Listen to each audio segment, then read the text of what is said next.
I want to start this off with just a few questions, first for the filmmakers and then for our representatives from Northwell. I'm just curious, what was the, Jenny and Yael, was there something that happened or some like defining moment in your life that said, I have to make a movie about this? Like, how did this come about and why? I mean, if you're a woman, there's never one defining moment, right? It's every single day when you wake up. So for me, this started as a journey when I kind of first heard about the concept of plus size modeling and was kind of appalled by the idea that women that were a size 10 were labeled plus size. And we started to kind of delve into that, and it really then became a conversation that had to become about diversity and about representing every woman and girl, no matter what kind of size you are, what age you are, what race you are. And I think that's where we landed. I met Yael about a year into the journey, and Yael came on board, and then together we had another producer who works in the fashion industry, who just had a baby, so she cannot be here today. So she really opened the doors of the industry for us and brought us the insider look. And you can say you like fashion or not, but it doesn't really matter. At the end of the day, the fashion industry is influencing exactly how we feel about ourselves on a daily basis. So whether you're into fashion or into clothes, it's just kind of irrelevant. So this story really needed to be told through the lens of fashion and the media. That's how we ended up here. Well, when you were making the film and you started telling designers and magazines and people you wanted to be involved in it, that you were doing a film about this, what was their reaction when you pitched the idea of this film? Ironically, well, someone asked me yesterday, have we got any negative feedback from the film, which is really, really interesting, because even the people that we don't necessarily paint in the most amazing light are super supportive of the film, because I think on an individual level, every single one of us knows that this is a conversation we need to be having, and that women and men need to feel represented, and that diversity is really important. So I think collectively the industry is still not there, and it's still very much a work in progress, but individually people all know that this is where it needs to go. So I think individually it was easy to convince people in some regards, but then when you're dealing with bigger agencies or corporations when you look at magazines, that was tougher, and they were really, it was quite interesting, and we did have a lot of issues getting clothes for the photo shoot. And I read an interview with you where you said there were designers and even shoe designers who didn't want to give you clothes because they didn't want them to appear on plus size models. Is that right? Correct. Or a variety of women. So, there's also this idea that you don't want to put a straight size model beside a plus size model because you don't want to show the diversity of such either. So yes, there were shoe people who did not want to give us shoes. You can't tell someone's size by looking at their shoes, their feet. So this has nothing to do with the film, but I'm just curious, who was your first beauty idol? I'm really bad. Ironically, I don't like fashion, so maybe that's why I know that you don't have to like fashion to know that the subject matter is really important, because I really don't care. I actually don't know how to answer that. Well, do you have a beauty idol, Yael? I think they all came from film. I was really into the Hepburns, both Katharine Hepburn and Audrey Hepburn. I thought were really amazing, but I think I loved them as women too. So it wasn't all about beauty. I want everyone to answer that one. It's so interesting that you said that, because during the And say your film, name too. I'm Dr. Gabriella Farkas. So during the film, I realized I just don't like fashion magazines, and now I know why, because it's not relatable. So I just go through 10 pages and I'm like, I'm tired of this. This is not about my life. This is not relevant. This is not, about me. So it's interesting that you said that. So yeah, I don't know if, who I have as an idol. Well, or even just idols, maybe not the right word, but who do you think of as beautiful? I mean, it doesn't have to be a famous person. I love these women. I mean, Yeah, because the that's right. personality comes through, because they're not trying to be someone else. They're only who they are, right? So I'm Bonny, Gabriella Patel. That's a really hard question. I think, I can see so many women in media, and I think, wow, these are gorgeous. And even these women, you're kind of like, how are they not making it big before this film happens? tabernacle or any version of that. But I have realized even like through Instagram and social media that it's when these women become real and funny and, you know, empowering, that's when they really strike me as people that I want to keep looking at. So I think that's what we really probably need more of, these wonderful personalities coming out of these beautiful women, because I think that's kids and everybody can relate to and kind of say, okay, maybe I don't need to be this view of something. Maybe my personality with this is kind of what needs to be. You know, it's interesting that you say that because I'm a parent of a 14-year-old and an 11-year-old, a girl and a boy, and I always say my favorite pictures of them are when they're laughing, right? Because you know someone's feels good about themselves and they're not thinking of anything else. And yet, so many times, especially girls of all ages, pose with a serious face, or with a kissy face, or with their tongue out, or with something to distract from, I don't know, probably it's different in every person. I mean, you guys can probably talk to that more than I can. But you hope that everybody realizes when you're laughing and smiling, really that's what people want to see. That's what you say you're drawn to. That's what I'm drawn to. I think that's what most people here are drawn to because everyone wants to be happy, right? And feel beautiful. Well, not all the time. Sorry, we didn't get to the end of the line. Nancy Farber, nurse practitioner. I don't even know if this is on. I love Lauren Hutton, and you girls are not going to know who she is, really.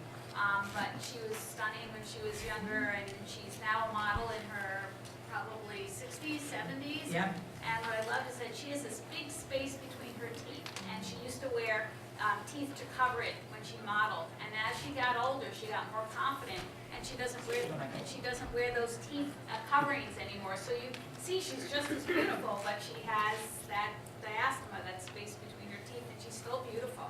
So I love that she's comfortable with herself now. And wouldn't it be nice if we were all more comfortable with ourselves when we were younger, and not have to wait till we're in our 60s? I also think it's really important to not have someone that you actually aspire to want to look like. I think it's kind of the concept as well of the film, so I love that we actually cannot answer that question as a group of women. And you know, if you can answer that off the tip of your tongue, I think that you're aspiring to be something and someone that is not you.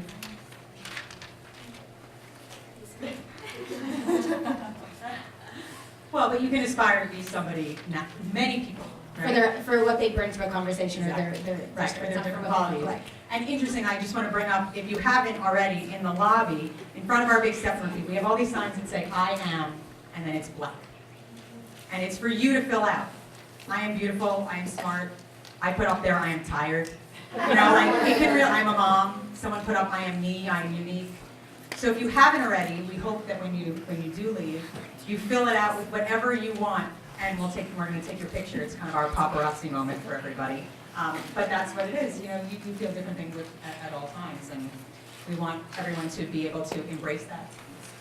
Was there a favorite thing that you had about making the movie? Like, what was your favorite scene, or was there something, or many things just that stood out to you when you were making that was really fun? I mean, there's no one favorite scene. It was really hard to make the film. We could have made about 5 different versions of this film, so I think to pick a favorite scene within what we've picked, it's all my favorite. But I think for me, the journey of meeting the women in the film was really phenomenal, and hearing all of their stories and their struggles and kind of feeling not alone anymore. And I think that's again why this film is important. It's to share stories and to hear other people validate how you feel on a daily basis. And I think that was really, really great to me. And the women in this film are not just models, they're role models, and they're so inspirational. And I think learning, when you start a film about the fashion industry, you hear all about these negative things, the fashion industry is terrible, people suck, but actually the reality for me was a lot different, and that was really refreshing, that, again, these women were not airheads, they were not, out for themselves, or whatever the stereotypes may be of models, and these were incredible, strong women who really brought a lot of tears to my eyes, and the kids. The kids were, I cried a lot that day. It was a hard day. How was it hanging out with Tim Gunn? He's awesome. He was my favorite interview because he just kept saying preposterous. And I actually don't think it made it into the film. I'm really sad. I just wanted to know. So he just kept being so, and his agent told me he was only allowed to be there for an hour. And then he came in and he said, well, that's just stupid. I'm staying for as long as I want, and stayed for 3. So that was amazing. Yeah, he was incredible. For those of you from Feinstein and from Northwell, what is your, I know there's probably multiple answers to this, but what is your advice to clients that you work with on how to handle what all of us are bombarded with on a daily basis? Like, are there some kind of key takeaways that any of us can go away with to go, this is how I start changing my mindset, as opposed to just waiting for the fashion industry to all of a sudden have, different things on every page. What can we all do, no matter what our age is? Is there advice that you have? The microphone. So we deal with adolescents and young adults from really, actually, we've had 9-year-olds up to about 19-year-olds. And it's the cure for, and we deal with kids with severe eating disorders, where they are just right out of the hospital, or they're going to go to the hospital if they don't learn to eat again with us. And what I've learned is that the parents are the cure. And parents can be amazing role models.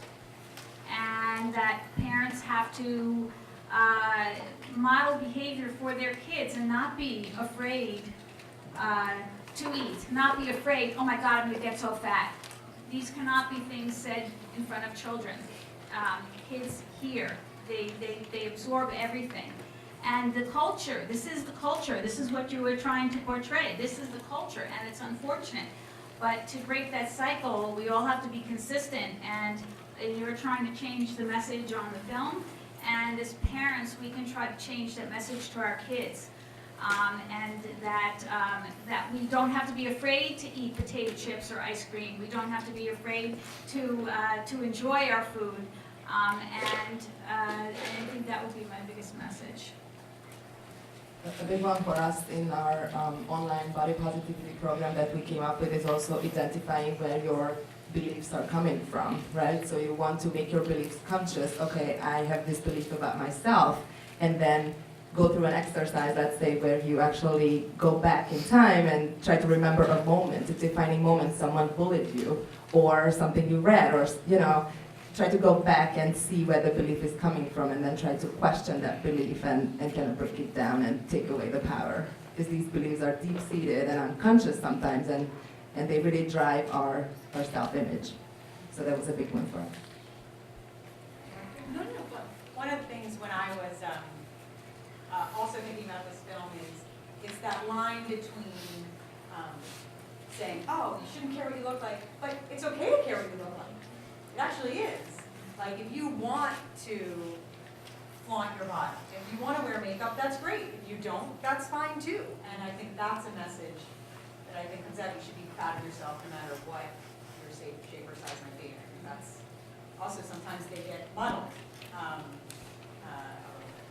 It can, I mean, I think it can be a real daily exercise. I sat down in this chair 5 minutes ago and I said, oh, my belly is hanging out. I still, 3 years after making this film, so there is no cure. There is no quick fix. There is a constant daily check-in maybe with yourself. There's also, we built a discussion guide around the film, and one of the exercises we did was kind of say, make a pact with your best friend to give them a compliment about something every day that isn't about how they look. So just changing behavior and habits is really important. And I think Yael just said to me, the power of social media in this age for good and positive change is actually something we should be embracing. And I think it's really scary for people whose generation the social media is not of, because we hear all the horror stories, but we rarely hear the positive stories. So, these Iskra, one of the women in the film, has 3.8 million followers on Instagram, and she uses her platform to post body positive photos and messaging every single day, so her readers can share her journey and hear her story and share their stories with her. And I think as a parent of a younger child, you can maybe help curate a social media platform that is full of inspiring messaging and inspiring imagery. And it's just, it's clicking every day, right? And just as you click, if 20%, 30%, 40% of that imagery becomes more positive and more representative, I think that's what's going to change the conversation. We showed a film earlier in the week at the film festival called Bombshell, the Hedy Lamarr story. And for those of you who don't know who Hedy Lamarr was, in the 40s, she was called the most beautiful woman in the world. She was a Hollywood starlet actress, so in demand by every studio, and literally was called the most beautiful woman in the world. And what people didn't know, or many people didn't know, is that she was a brilliant scientist. And she actually developed the precursor to secure Wi-Fi and Bluetooth, and she gave those inventions to the Navy, which then they ended up using it to help defeat the Nazis in World War II. It's this unbelievable story. But nobody knew, because they were just focusing on the fact that she was the most beautiful woman in the world. And so I think when you say, like, don't always tell, give your friends a compliment that has something not to do with, oh, you look really nice today, or I like your outfit. It's about also for all of us. I mean, that was a story that everybody who walked away and said, how come I never knew that? She is a genius. Yeah, she was a genius. You know what? There's a lot of people who are geniuses out there that people aren't really paying attention to. Like when you saw the movie Hidden Figures. I mean, it's the same idea. There are people who have a lot more going on than maybe what's on the outside. So I think if we all pledge to kind of give more compliments that have nothing to do with what we look like, it's kind of starting that movement in the right direction. Does anybody have a question? Yes? I have a question that occurred to me when the designer was mentioning now he has teenage daughters and he worries about their image. On the other hand, shouldn't he be worried about, I mean, why should a plus-size woman be wearing skimpy little things? At the end of the movie, the photography was stunning. They all look absolutely stunning. On the other hand, who would wear those things? and we can't get to that point where you talk about how they're beginning to, the design is not for, you just make the dress bigger, or you just make the image bigger. You didn't get to that point. Well, fashion, so the fashion industry has the level of high fashion, which is like your haute couture and your runway fashion. And I think that fashion is not really meant to be applied art. It's not meant to necessarily be worn, right? However, then you have your brands, your high street stores, that is clothes that you're meant to put on your body every single day. And I think there is definitely a trickle-down effect from high to low fashion, but I don't think these designers would say that their designs are art and that they're meant to be perceived as art. And to say, they're not striving for people to necessarily wear them on a daily basis. And I think, why these women put more skimpy clothes on was because why not? Because if and Caroline, you pointed this out, if women want to wear skimpy clothes and they're a larger size, then they should feel empowered to do so, not feel like they have to, but they should be able to wear the clothes that smaller women can wear too, if that's what they choose. It's a choice and it's personal, I think. Question in the back? Yeah. Yes, when did this change happen at Lane Bryant's? This is what totally shocked me. I always see the catalog all these years and they're just stick-thin models in it. Why are they sponsoring this? Was there a change in the administration there? So the question is, when did this change happen for Lane Bryant? So, Lane Bryant has always been a plus-size clothing range. So it's always been for size, I want to say size 8 to 10 and above. So I think recently, in more recent times, they've invested more in the younger customer, so in their social media and hashtag campaigns, but they've always used models of larger sizes. They've never done smaller size clothing, actually. Yes, but they've always had smaller size models. Smaller and size. everything pinned in the back. Right, and even these models are being pinned in the back, right? But it's, they're starting to use larger sizes. I think that there's also the notion that it's baby steps. You can't tip the conversation entirely in the other direction. If you put a size 26 model like Tess Holliday in an ad campaign, the backlash is severe. So you have to try and get there in slightly more gradual steps that society can actually feel okay with in increments. And I think that's what Lane Bryant are testing, and they're getting bigger and bigger. My hopes is that they will go and use women that are size 26 and representative of a portion of society in America. And I think that they're edging, and I think that's important. The other thing I'd say about Lane Bryant that we found really interesting is that they have partnered with so many important designers on some of their lines. So they've taken designers that were known as high fashion designers and brought them in to design certain collections. And I think that has broadened the discussion just as a result of doing that. So I think both from a commercial choice or business choice and as a social driver, that's a really wonderful thing to have done. I think another thing that is important to remember when you watch the film is it's not just about size as in your weight. It's about your height. It's about your skin tone. It's about how your skin looks. It can be about this body positivity message. Because like at the end, I remember when I was watching the film and seeing, there were models that were exceedingly skinny or very tall or which whatever it was. It's not just about it's about size in every single way that you could interpret it. And age and race. Absolutely. So that's genetics. important to address. Do we have any other? Yeah. I noticed on that point. I noticed there weren't any shorter models, unless I didn't realize it. But Do you say shorter? yeah, You didn't it was realize all there were really any shorter models unless you didn't realize it from the film. Yeah.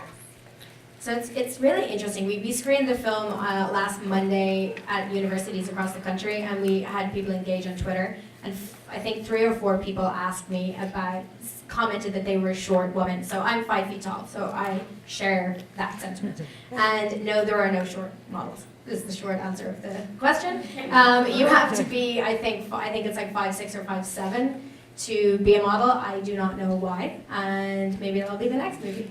Because it's kind of ridiculous, right? It could be the same conversation that we're having about weight, right? Like, why is that there's a requirement to be a certain? I mean, it's the same logic of the clothes have to hang, but that's gone now. That needs to just go away. So yes, shorter models. Next move. Beautiful. And to continue that point, had they ever considered using not models but just average people? Because I think that's what I was originally possibly expecting. Not just a model that also happened to be plus size, because obviously their faces are really quite beautiful, and even the plus size, they have the curve that's more a traditional look of what we expect in beauty. So just curious about that. So in the casting of the movie, you wish that it was more regular women than models, like not models. Well, the narrative of the film, we decided it had to be told through the lens of the fashion industry, because kind of like, as I said earlier, the fashion industry really is the core of this issue. And I think until we can get the fashion industry to shift and change their visual aesthetic, none of this is going to change. So we had to tell this film through the eyes of the industry and through the lens of the industry, which meant that we had to cast models for the shoot. And yeah, they're all really beautiful, but they're also role models and women with platforms and voices and very varying body sizes and shapes and colors, and each of their struggles is unique and also real and relevant. Even though they are still models, they're still women at the end of the day, and their experiences were real. Okay, we'll take one more. Yep. Thank you for doing this. That's it. Thank you for doing this. For those who didn't hear it. What happens now? Do you have a vision for the next steps at this point? Now that you're going to So the question was, what happens next, and what's your vision for where the film goes next?